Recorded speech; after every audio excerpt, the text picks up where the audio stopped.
The church bells tolled slowly that morning, each chime rolling through my chest like a hammer striking an empty drum.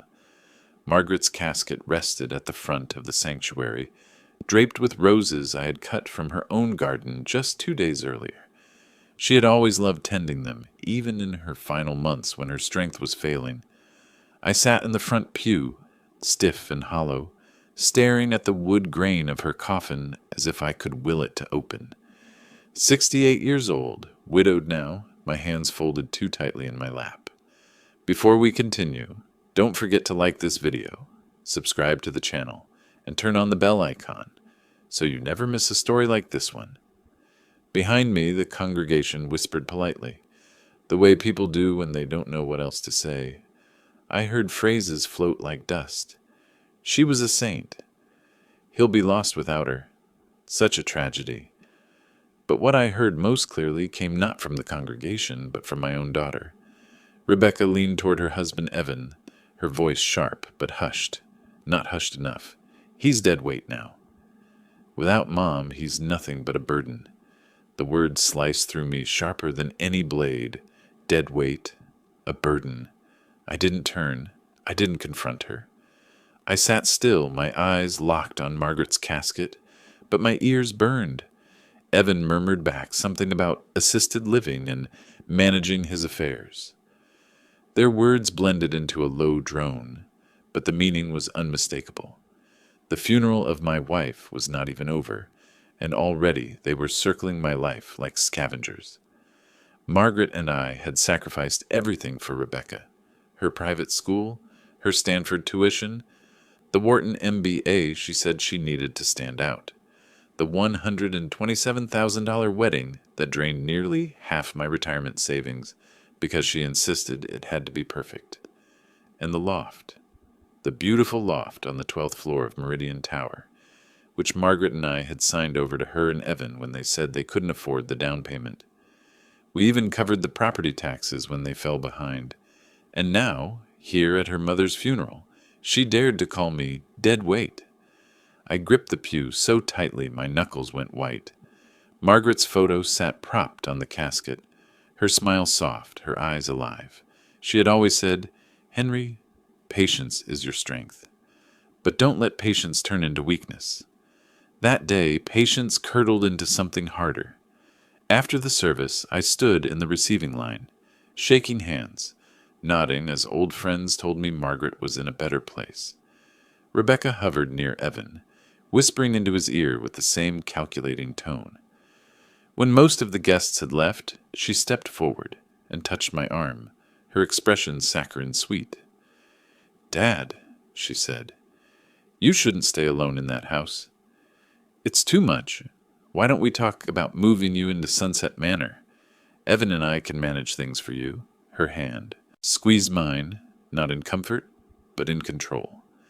I stared at her for a long moment.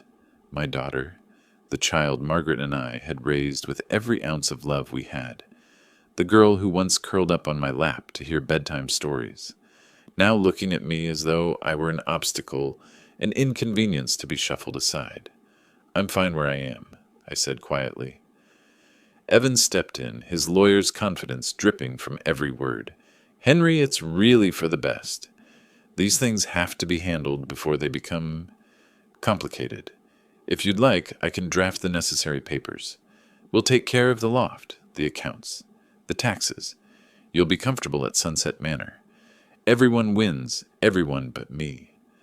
I nodded politely, not trusting myself to speak. My heart thundered with rage I dared not unleash in that moment. Not with Margaret's casket still in the room, not with strangers watching. But as I drove home that night, the city lights blurring through my windshield, I whispered to myself, "They think I'm a burden. They think I'm finished. They have no idea who I am," Margaret had known. She had married me when I was a broke architecture student, sketching blueprints on napkins. She had watched me build a firm from nothing, sell it years later, and quietly invest until we had more than enough. $45 million sat in accounts they didn't even know existed. Rebecca and Evan thought they were circling a weak, grieving old man, but what they didn't realize was that they were circling a storm. and I had just decided to let it break. When I lay in bed that night after Margaret's funeral, the word burden kept ringing in my head. It wasn't the soft grief of losing her that kept me awake. It was the sharp sting of betrayal. My daughter, the girl Margaret and I had poured ourselves into for decades, saw me not as a father, not as a man, but as dead weight. I stared at the ceiling, the house silent, my chest hollow, and my mind walked backward, step by step, through the years of giving that had carried Rebecca to where she stood today. Margaret and I hadn't come from wealth. She grew up the daughter of a machinist, and I was the son of a mailman. Everything we had, we built brick by brick. I worked late nights as a draftsman in a cramped firm, while Margaret sewed clothes and took on part-time jobs. We clipped coupons, lived lean, and saved. Every dollar we tucked away was meant for Rebecca's future. When she was 8 years old, we toured private schools. Margaret believed, and I agreed, that a child's environment shapes her spirit. We couldn't afford the tuition at first, but I pulled double shifts, and Margaret stretched every penny until somehow, by the start of that fall, Rebecca walked through the doors of St. Catherine's Academy in a neatly pressed uniform. She thrived there. Awards, honor rolls, leadership councils. Margaret beamed at every ceremony. By high school, Rebecca's ambitions outpaced even our expectations. She wanted to aim for Stanford. Margaret and I sat at the kitchen table one night, papers and tuition estimates spread before us. I remember her saying, "Henry, we'll find a way. She's too bright to clip her wings, so I did what I always did. I found a way. I refinanced the house. I took on consulting contracts that drained me but paid well.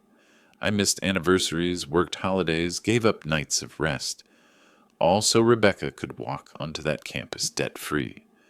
I remember the day we dropped her off at Stanford. Margaret cried in the car, whispering, 'She'll change the world.'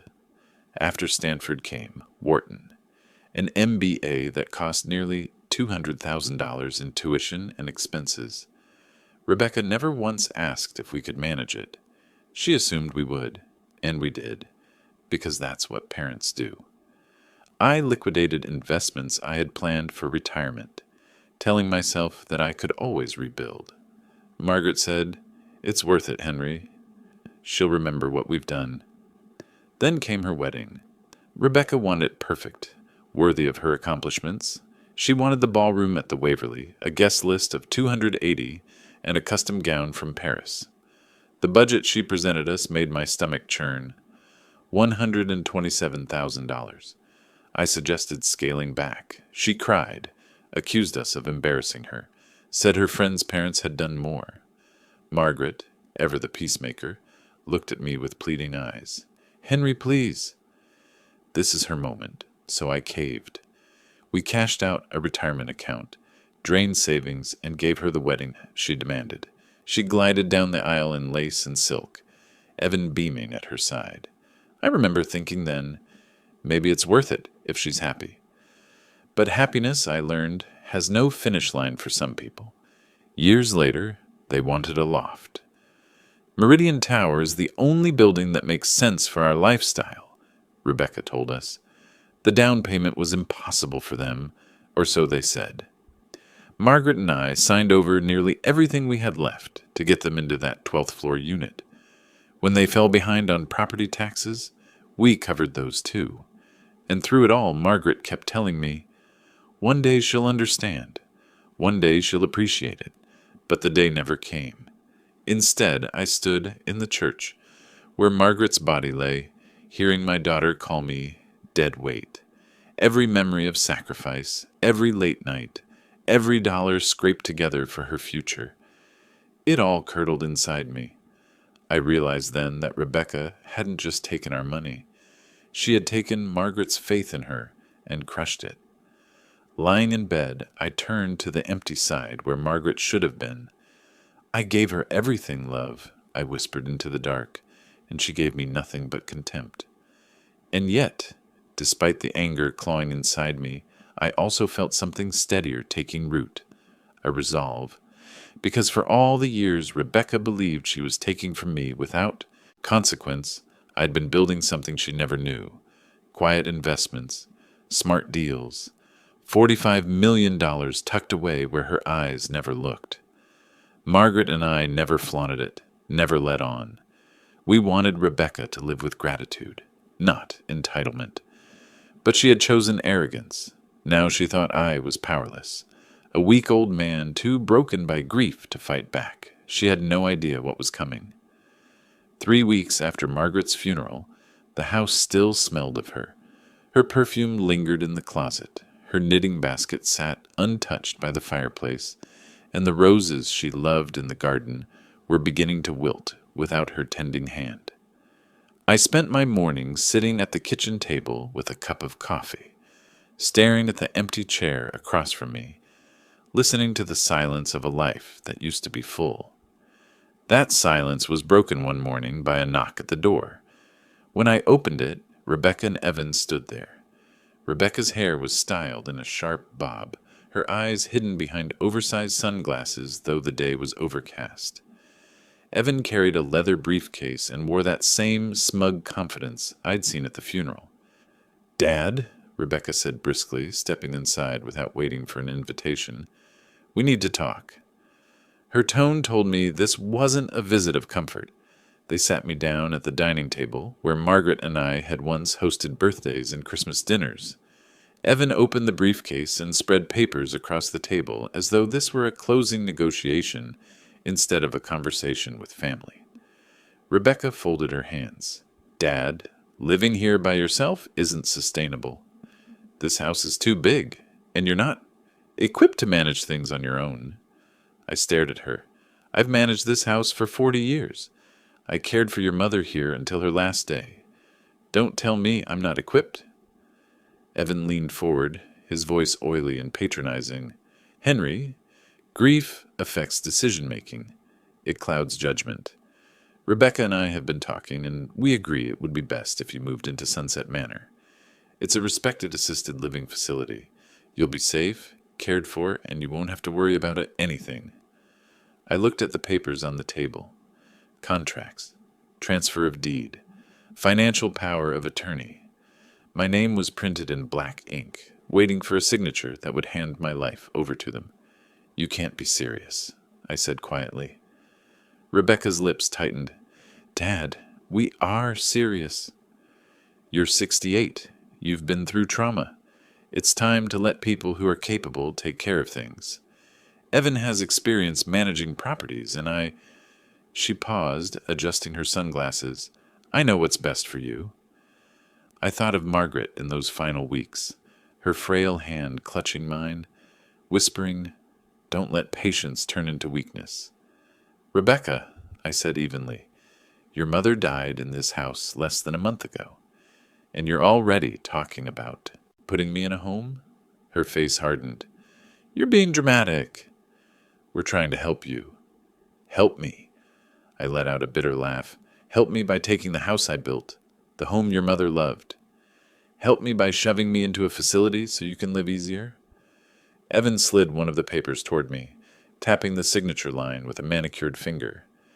"Henry, if you sign voluntarily, this transition will be smooth. If not, well, we can petition the court for guardianship. I'm a real estate attorney. I know how these things go.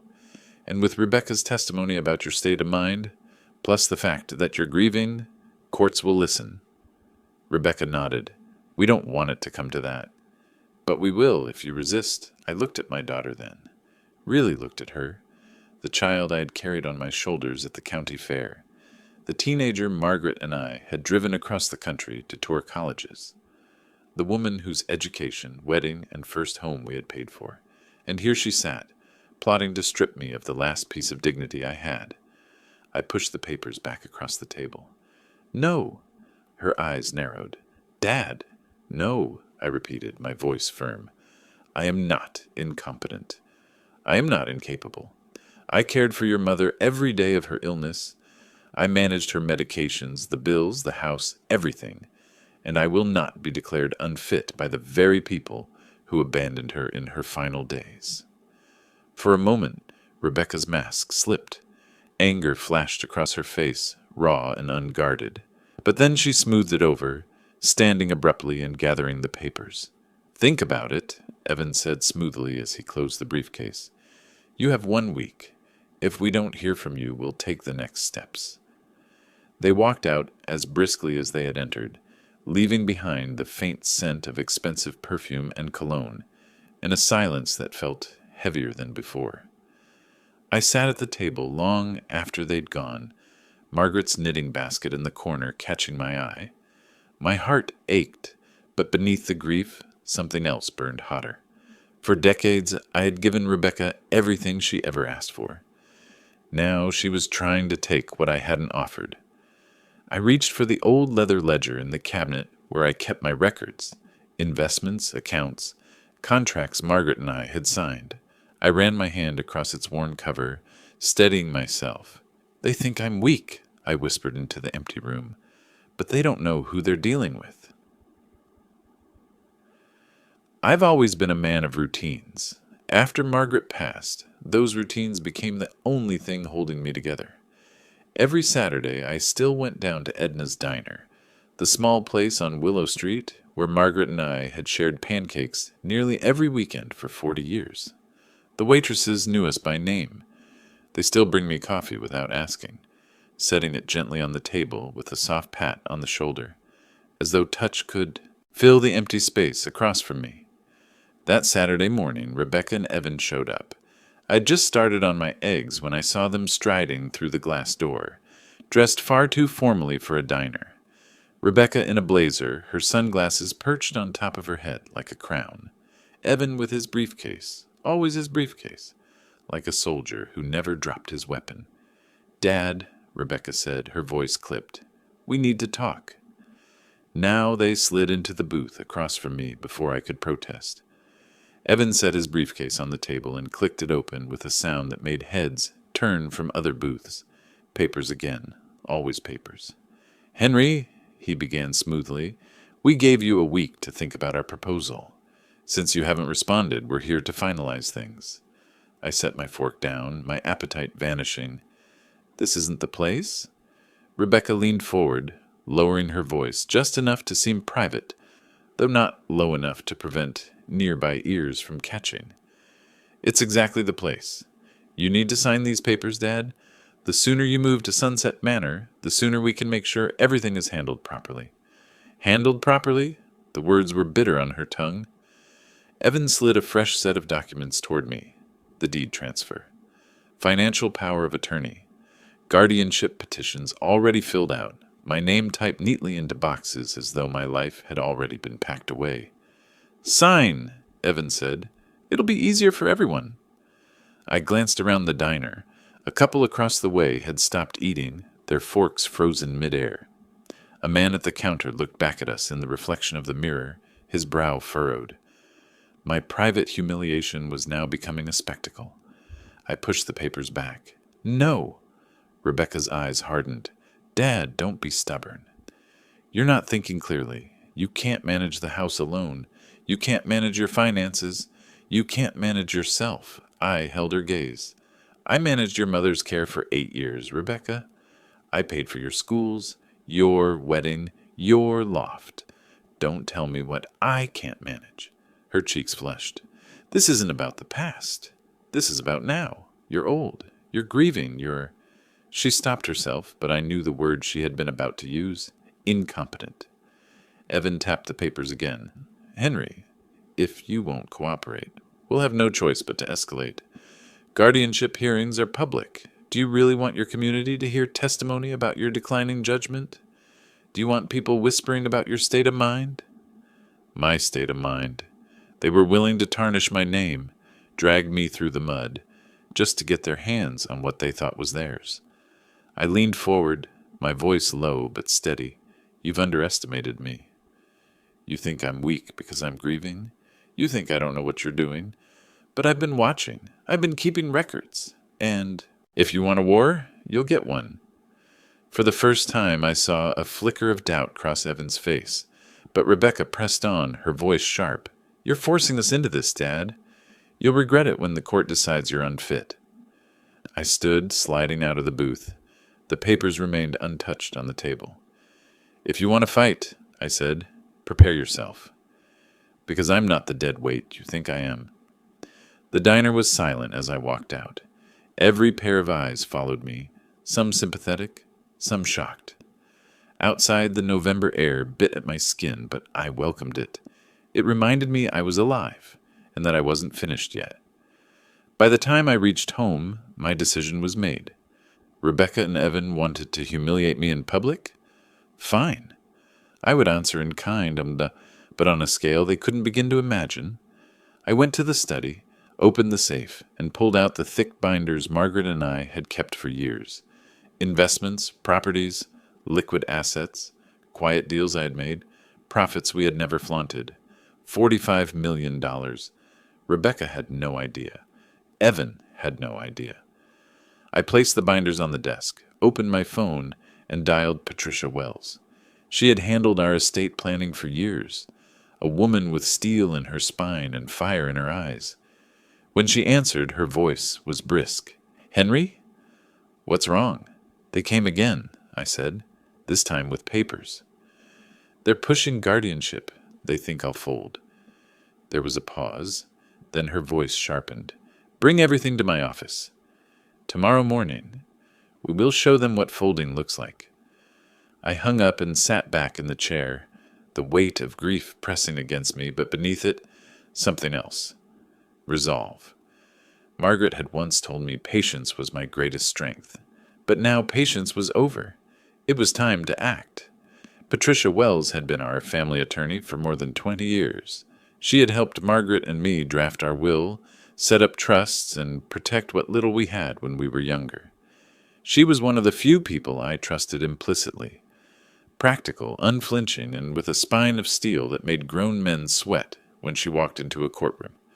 The morning after Rebecca and Evan cornered me at Edna's diner, I carried my binders into her office.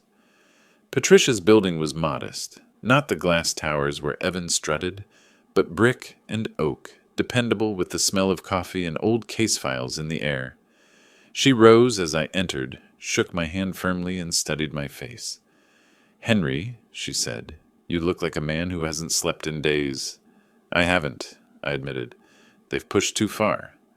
"Then sit down," she said, gesturing to the leather chair across from her desk. "Show me what they've done." I laid out the papers Rebecca and Evan had shoved across the table at the diner.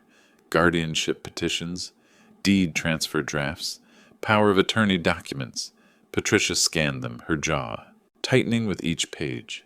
Finally, she set the stack down and looked at me with eyes that could cut glass. "This isn't care. This is financial elder abuse." I nodded. "They say it's for my own good." Her laugh was humorless. "For your own good? Don't insult me. They're using your grief as a weapon, Henry.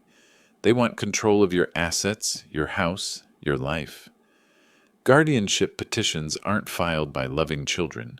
They're filed by opportunists who see dollar signs." I leaned back, exhausted. "And they think they'll win." Evan keeps waving his credentials like a sword. Rebecca just repeats that I'm a burden. They think I'll fold to avoid embarrassment. Patricia leaned forward, her eyes fierce. "Then you don't fold." "You fight. And Henry, you're not fighting alone.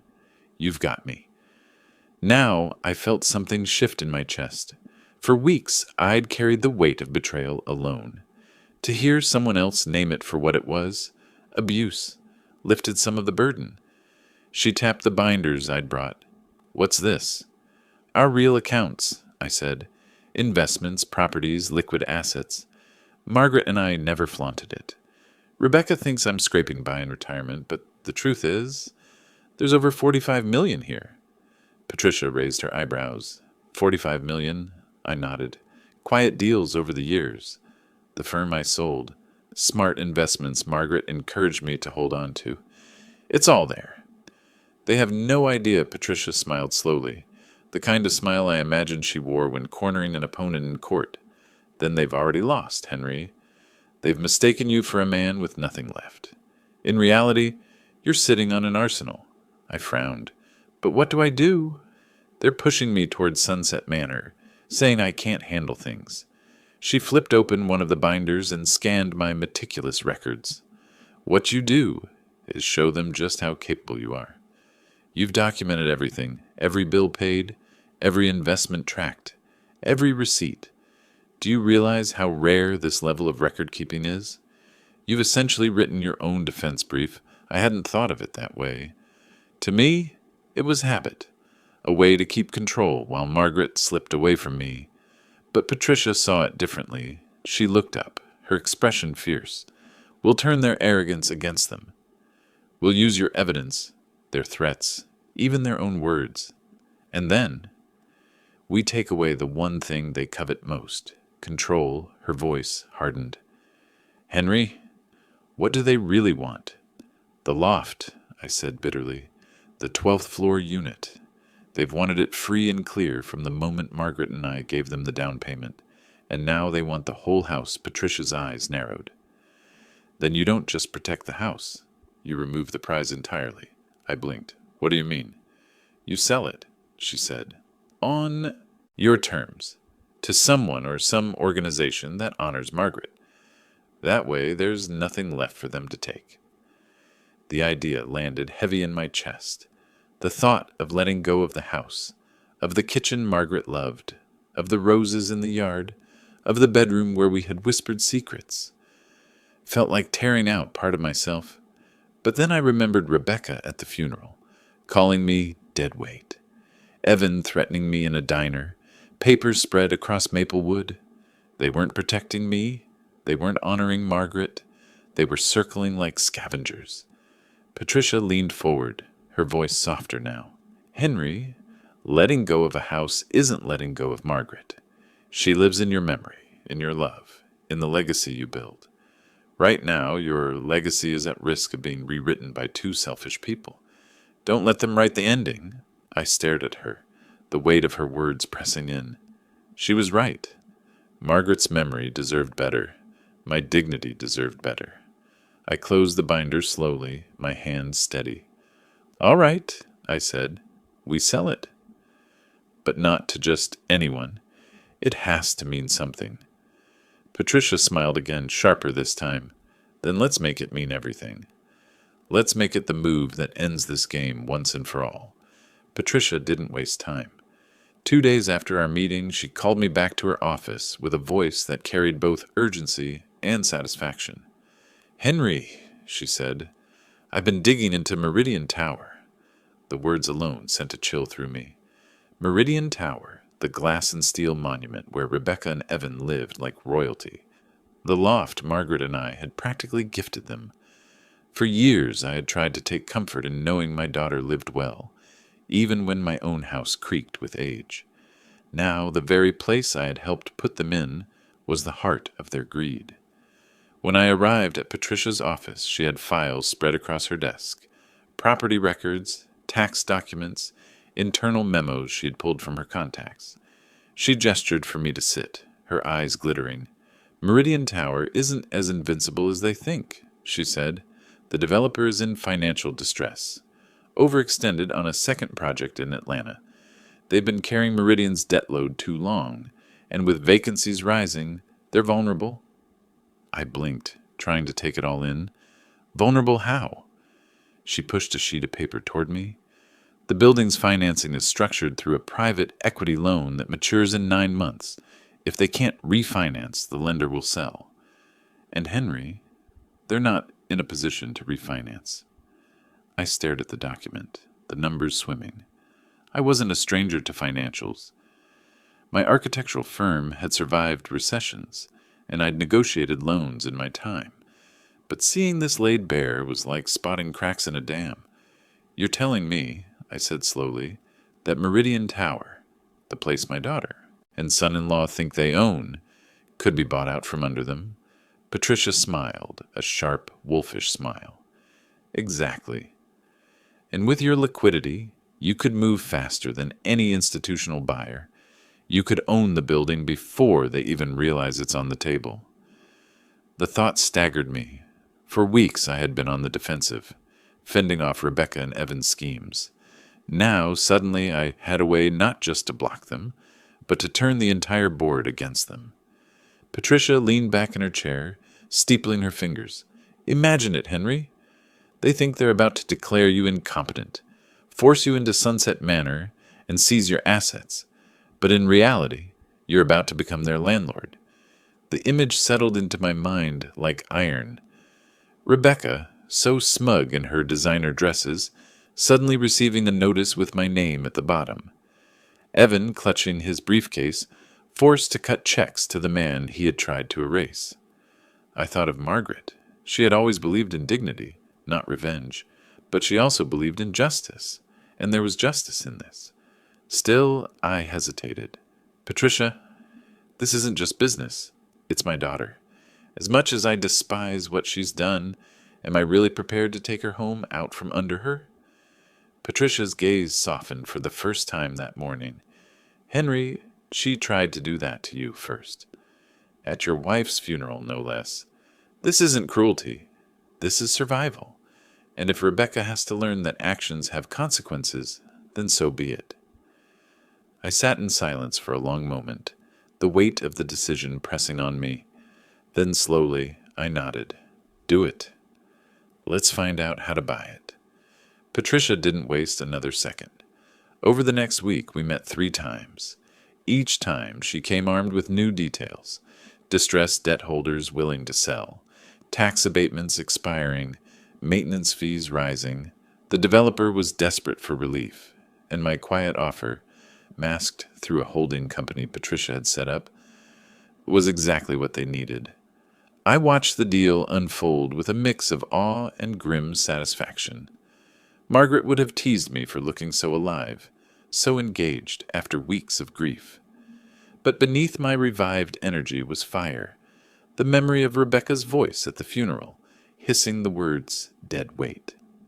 One night, after signing preliminary papers, I sat alone at my kitchen table with Margaret's photo propped beside me.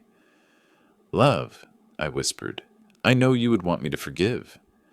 But you also told me never to mistake patience for weakness. This isn't weakness. This is me standing tall." Her smile in the photo seemed to glow in the dim lamplight, as if approving.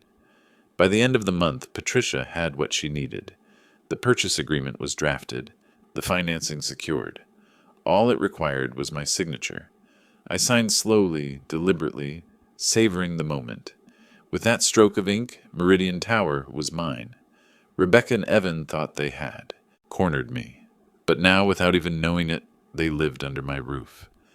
And they would soon pay for the privilege.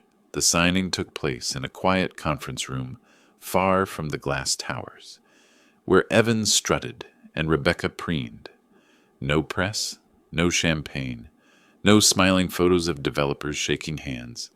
Just me, Patricia, and a few weary executives who looked like they hadn't slept in weeks.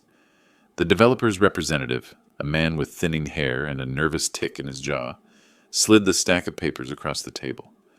"Mr. Collins, with this agreement, Meridian Tower transfers in full to your holding company." My hands didn't tremble.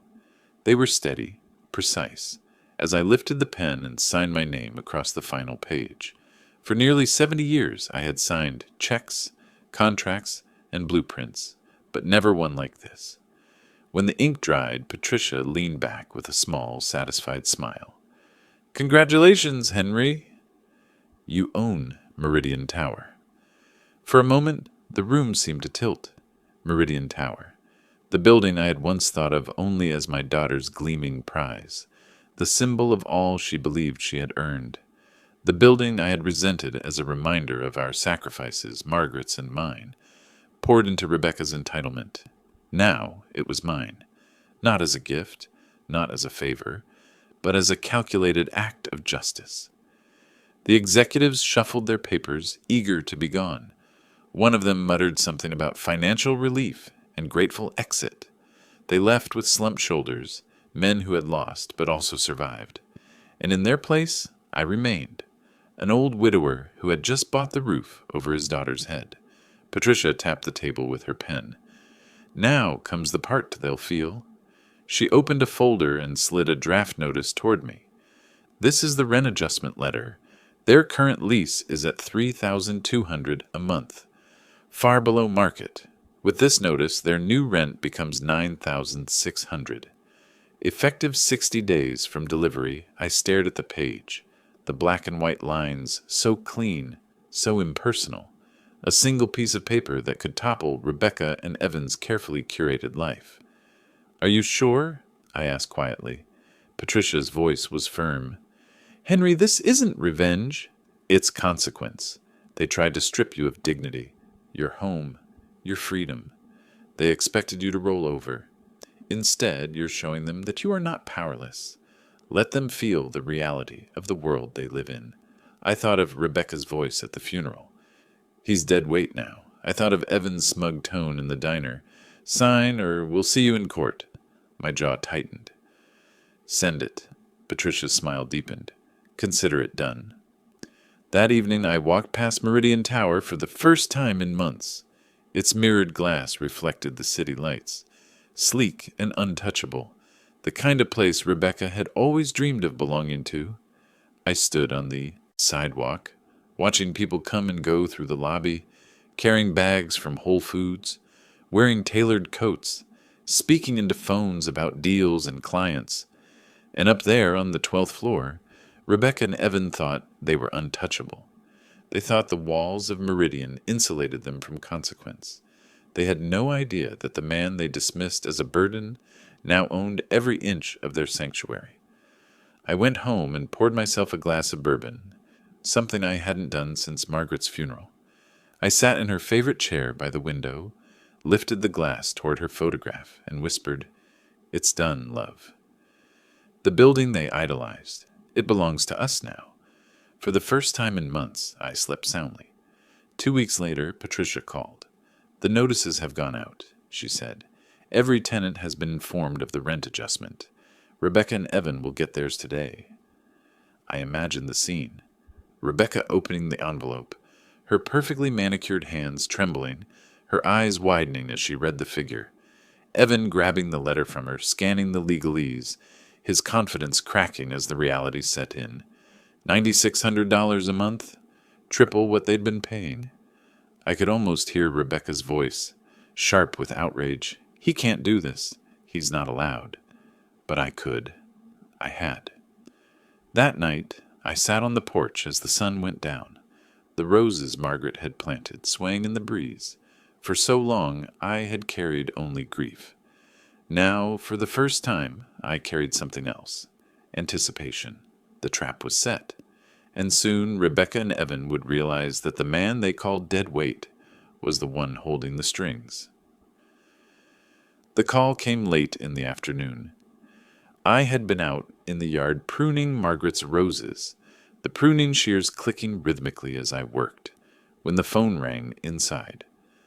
By the time I answered, the line was already alive with Rebecca's fury. "Dad, what the hell is this?" She spat, her voice trembling more with fear than anger. "We just got a letter from management. They're tripling our rent. $9,600 a month? This has to be a mistake." I let her words hang in the air. I could picture her pacing their glossy kitchen, the marble countertops gleaming beneath pendant lights, her hands waving as she shouted, Evan standing nearby with his face tight and pale.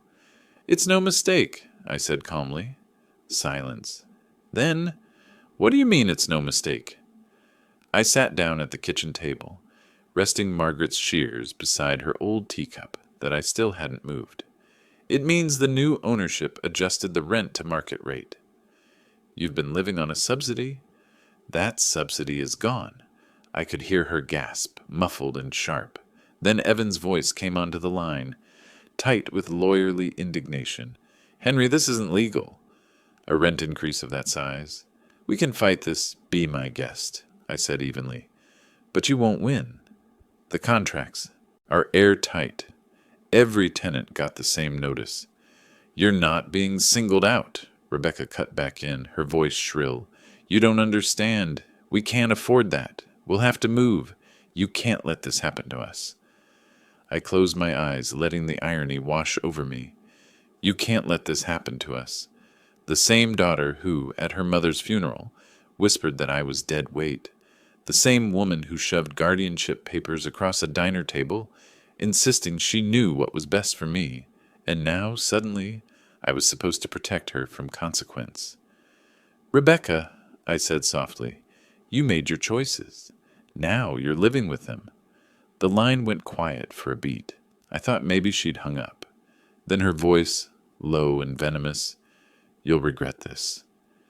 You're tearing this family apart." Before I could answer, the call went dead. I set the phone down and sat in the quiet, Margaret's photograph watching me from the mantel. For a moment, doubt crept in. Was I going too far? Was this justice or cruelty? But then I remembered the papers spread on the diner table. Evan's smug threats of guardianship. Rebecca's cold declaration at the funeral. He's nothing but a burden. Number. This wasn't cruelty. This was consequence.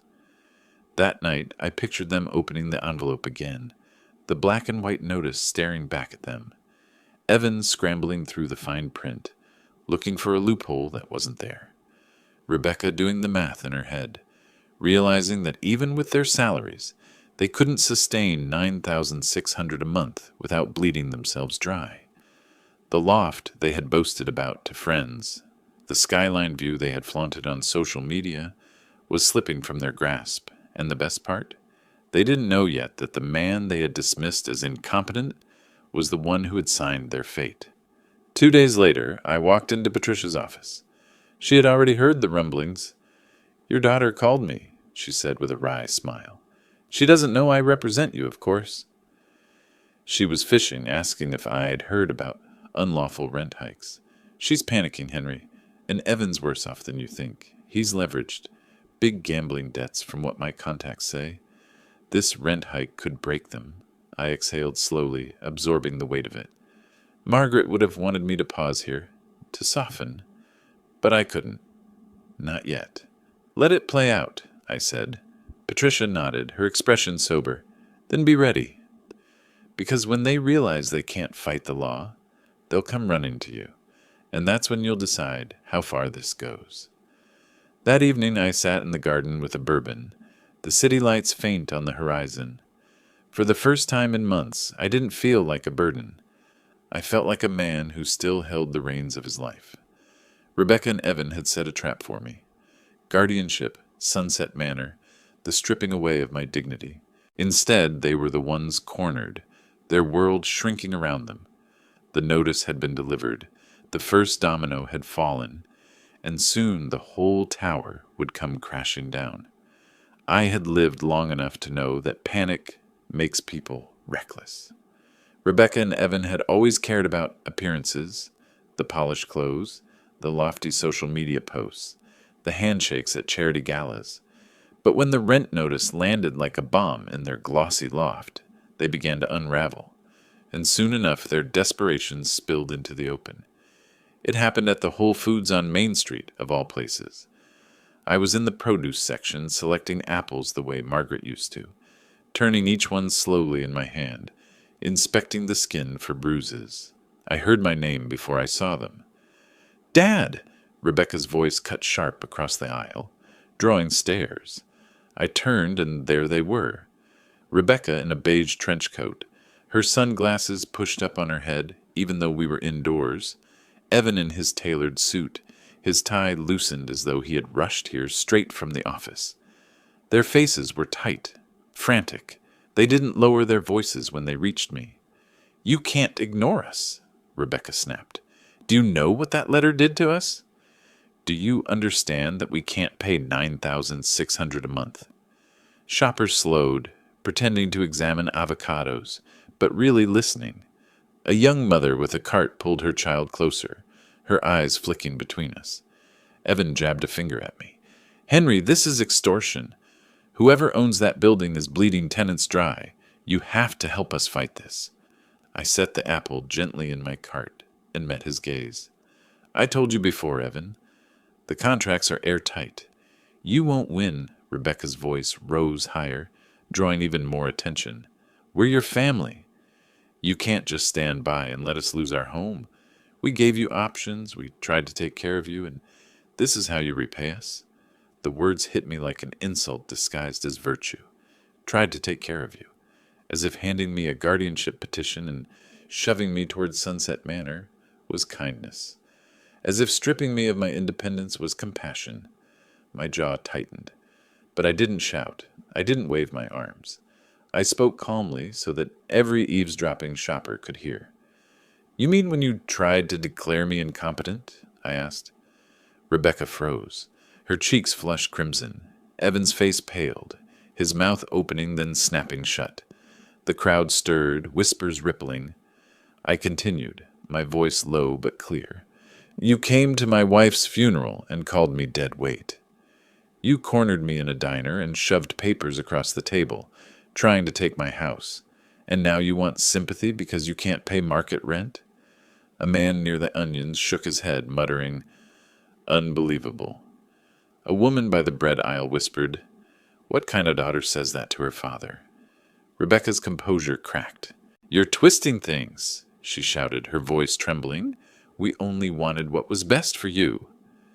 Evan tugged at her sleeve, hissing, Rebecca, stop! But it was too late. The crowd had already made their judgment. Shoppers' eyes no longer held curiosity. They held disdain. Parents pulled their children away from the spectacle. A clerk stocking lettuce muttered under his breath, Some people have no shame. Rebecca's voice faltered under the weight of those stares. For the first time, I saw her mask slip entirely. The confident MBA, the polished daughter, gone. What remained was a frightened woman who realized her own greed was visible to everyone. I leaned on my cart, steady and calm. Family isn't about control, Rebecca. It isn't about stripping dignity from the people who raised you. It's about respect, and you lost mine a long time ago. Silence stretched between us. Rebecca's eyes glistened, but whether with rage or tears I couldn't tell. Evan finally pulled her away, his jaw tight, his voice low. We're not finished, Henry. They stormed out, their heels and dress shoes clicking against the polished floor, leaving behind a wake of judgmental stares and shaking heads. I stayed a moment longer, finishing my shopping. The young mother I'd seen earlier gave me a sympathetic smile as she passed. Good for you, she whispered. Some people need to be told the truth. As I drove home, the weight in my chest eased. For months, Rebecca and Evan had painted me as weak, incompetent, incapable. But now the community, the very people they prided themselves on impressing, had seen the truth for themselves. It wasn't just my word against theirs anymore. Their downfall had begun in whispers, in the side eyes of strangers, in the stories that would ripple through town by evening. They had wanted a public spectacle. And now they had one. Word spreads faster than fire when pride is involved. By the time I set my groceries on the kitchen counter that night, Rebecca and Evan's spectacle at Whole Foods had already begun making its way through the neighborhood. I could feel it in the way my phone buzzed with messages from old friends, church acquaintances, even a former colleague I hadn't spoken to in years. Saw what happened today. You don't deserve that. Stay strong, Henry. Everyone knows the truth now. Unbelievable. At Margaret's funeral. And now this. Shameful, each message was a mixture of pity and validation. For months I'd been told, directly and indirectly, that I should keep quiet, bear my grief privately, let Rebecca and Evan handle things. But now the tide was turning. Their arrogance had pulled back the curtain, and people were beginning to see who they truly were. 2 days later, the local news called. Channel 8. A reporter with a crisp voice and a careful tone said they were following up on an unusual story involving a local family dispute in housing I hadn't spoken publicly yet, but apparently witnesses from Whole Foods had already given statements. The reporter asked if I was willing to comment. I hesitated. Margaret would have told me to tread carefully, to keep dignity even in conflict. But then I thought of the way Rebecca had pointed her finger at me in front of strangers, calling me incompetent, insisting she knew what was best for me. I thought of Evan's smug confidence as he shoved guardianship papers across my table. "Yes," I said, "I'll talk." The interview was filmed in my living room. They angled the camera so Margaret's roses in the garden were visible through the window. The reporter asked careful questions, and I answered plainly. No theatrics, no embellishment. "I am 68 years old," I said, looking directly into the lens. "I cared for my wife Margaret until her last breath. I managed her care, her medications, the household, everything. And yet, my daughter and son-in-law tried to declare me incompetent. They pressured me to sign away my home.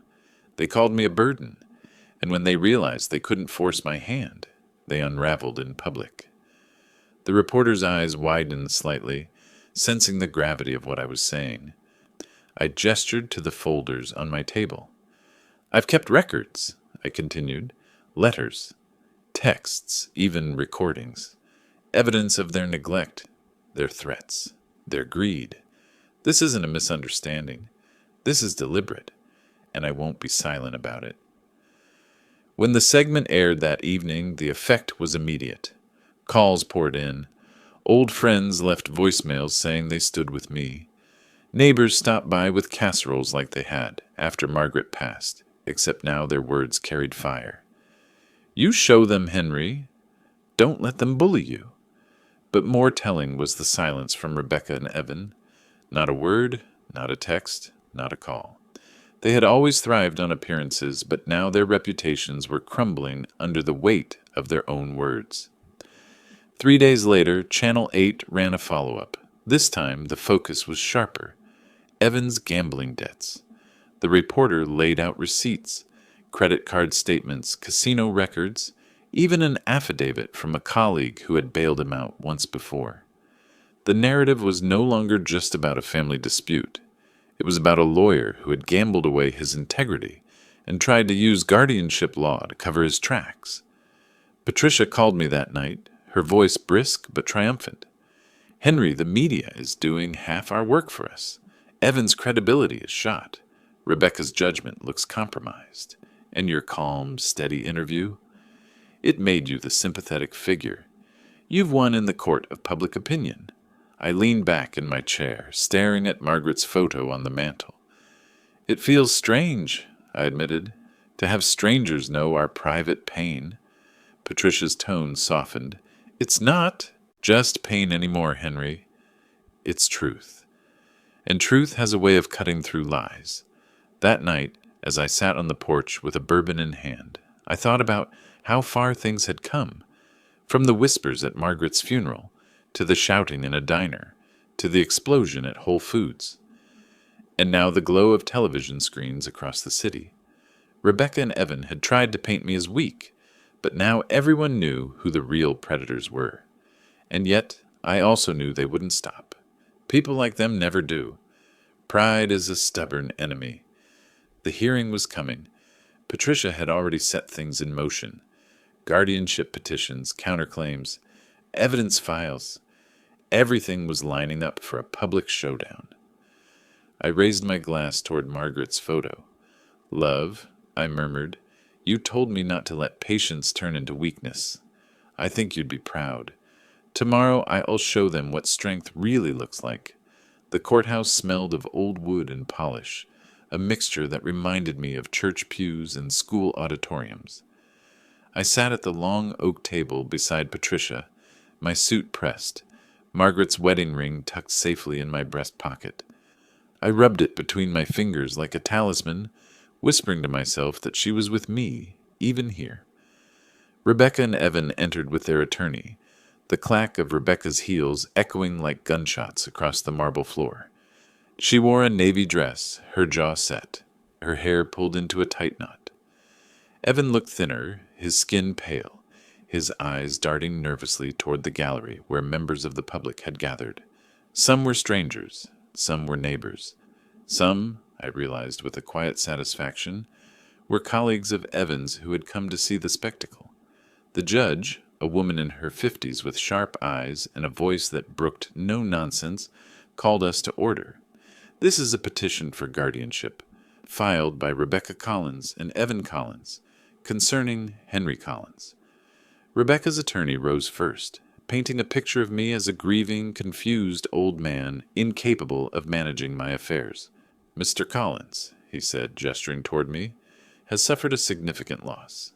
His wife passed less than 6 months ago. He is vulnerable, isolated, and in need of care. My clients only seek to ensure his safety and well-being. I clenched my fists beneath the table, but Patricia's hand on my arm stilled me. "Let him finish," she whispered. Evan testified next. His voice trembled, but he tried to sound authoritative. "Henry has made impulsive financial decisions. He refuses assistance. His home is falling into disrepair. We fear he's not capable of making sound judgments anymore." Rebecca followed, her tone syrupy sweet, as if she were addressing a child. "Your Honor, I love my father, but I can't watch him deteriorate. I can't stand by while he hurts himself. This is about protecting him, protecting me." The gall of it almost made me laugh. Patricia stood when they finished, her presence commanding. "Your Honor, what you have just heard is a performance. What you are about to see is the truth." She opened the briefcase we had prepared and began laying out the evidence. First, my ledger. Years of financial records, investments, bills paid on time, taxes filed with precision. Every page bore proof of my competence. Then came the binders of correspondence. Rebecca's ignored texts, Evan's curt emails, evidence that while I cared for Margaret day and night, they lived lives of indulgence. Finally, Patricia produced a USB drive. "Your Honor, this recording was made by my client during a meeting at his home." The court officer set up the playback. Olivia's voice, cold, calculated, filled the chamber. "Henry, you're not fit to manage this house anymore. Sign or we'll petition for guardianship." Evan's voice followed. "Dad, it's for your own good. If you don't agree, we'll see you in court." The judge's eyes narrowed. Murmurs rippled through the gallery. Rebecca's face drained of color. Evan tugged at his tie, his composure shattering. Patricia didn't stop there. She called witnesses. A nurse who had cared for Margaret testified that I had managed everything with diligence. A neighbor described seeing me shovel snow, tend the garden, handle repairs. Finally, the Channel 8 reporter herself appeared, verifying the public statements and the community's outrage after the Whole Foods confrontation. When it was my turn, I stood slowly, clutching Margaret's ring in my pocket. I looked at the judge, then at Rebecca, then at the crowd. My wife Margaret asked me once, near the end, not to let patience turn into weakness. For 8 years I was patient. I cared for her when no one else would. I documented everything. I survived sleepless nights and endless days. And when she died, my daughter and son-in-law didn't come with comfort. They came with papers. They came with threats. I paused, letting the silence settle. I am not incompetent. I am not incapable. I am a man who loved his wife, raised his daughter, and built a life, and I will not be erased. The judge leaned back, studying me. Then she turned to Rebecca and Evan. "I find no evidence that Mr. Collins is incompetent. In fact, the evidence shows quite the opposite. This petition is denied. Furthermore, I am referring this matter for review under statutes concerning elder financial exploitation." Gasps filled the courtroom. Rebecca's eyes widened. Evan's shoulders slumped. Their attorney stammered, but the judge banged her gavel. "This matter is closed." I sank back into my chair, my breath trembling with release. Patricia placed a hand on my arm, her voice low and firm. "You won, Henry. And not just here. You won everywhere that matters." As we left the courtroom, Rebecca wouldn't meet my eyes. Evan muttered something under his breath, but I didn't catch it. Outside, the crowd parted, and I felt the weight of months lift from my chest. For the first time since Margaret's funeral, I walked tall. The courthouse victory felt final, but I knew better. Court orders don't stitch broken families back together. They just draw the lines more clearly. For weeks afterward, I kept to myself. I tended Margaret's roses, sorted through boxes of her old quilting fabrics, and let the quiet fill the house. The neighbors came by sometimes, dropping off food or just standing on the porch to talk. Patricia called often, checking in. "You've got your dignity back, Henry," she said. "Don't let them take another inch." Still, Rebecca lingered in my mind. My daughter. The little girl whose hand I once held crossing the street, who used to run into my arms after school, shouting, "Daddy's home!" That child was gone, buried under ambition and entitlement. But somewhere in her eyes, in rare, unguarded moments, I thought I saw flickers of the girl Margaret and I raised. One Saturday morning the knock came. I opened the door to find Rebecca standing there alone, no Evan at her side. Her hair was down, her eyes ringed with exhaustion. For the first time in months, she looked less like the polished executive and more like a lost child. "Dad," she said softly, "can I come in?" I hesitated, then stepped aside. She sat at the kitchen table, staring at the worn wood, the same table where she had once spread guardianship papers. I poured her tea in Margaret's old cup, the one with a chip on the rim. "I wanted to say I'm sorry," she whispered. "I was wrong. About everything. Evan, he's gone. The debt's caught up with him. He left, and She swallowed hard. "I don't have anyone else." I studied her, my heart torn. Anger still lived in me, the memory of her voice at the funeral, calling me dead weight, the sting of her betrayal. But love lived there too, buried under years of disappointment. "Rebecca," I said slowly, "you hurt me. You tried to take from me what wasn't yours. You treated me like a burden, not a father." Her eyes filled with tears. "I know. I was blind. I thought money was everything. Status. Appearances. I forgot what mattered. And now I have lost it. All I let her words hang in the air. Margaret would have wanted me to forgive, but she would have also wanted me to protect myself, to set boundaries that kept dignity intact. "I can't forget what you did," I said gently, "and I can't pretend we're the same as before. But I won't close the door on you either. If you want to rebuild, you'll have to do it slowly, brick by brick. Respect is earned, not demanded." Rebecca nodded, tears slipping down her cheeks. "I'll try, Dad. I promise." For the first time in a long while, I reached across the table and placed my hand over hers. The gesture was small, tentative, but it was something. A crack in the wall we had built between us. That summer, Patricia finalized the sale of Meridian Tower. I donated the proceeds, not to another developer, not to my bank account, but to the Cancer Research Institute in Margaret's name. At the groundbreaking ceremony for their new wing, I turned the first spade of earth into rich soil, just as I had once done in Margaret's garden. Her name, etched on the plaque, shone in the sunlight, the Margaret Collins Research Wing. I stood there, holding her ring in my hand, and felt something I hadn't felt since before her illness. Peace. Rebecca tended quietly, standing at the back. She didn't come forward, didn't try to steal the moment. But when our eyes met, she smiled weakly, and I nodded. There was no embrace, no grand reconciliation, but there was a possibility, the quiet fence between us, not torn down, but with a gate left open. That night, back home, I sat on the porch with the roses swaying gently in the breeze. I raised my glass to Margaret's photo. "We did it, love," I whispered. "They tried to bury me, but we built something instead. And now your name will live where it belongs. In hope, not in greed." The cicadas sang in the distance. The stars came out one by one, and for the first time in years the silence around me wasn't heavy with loss.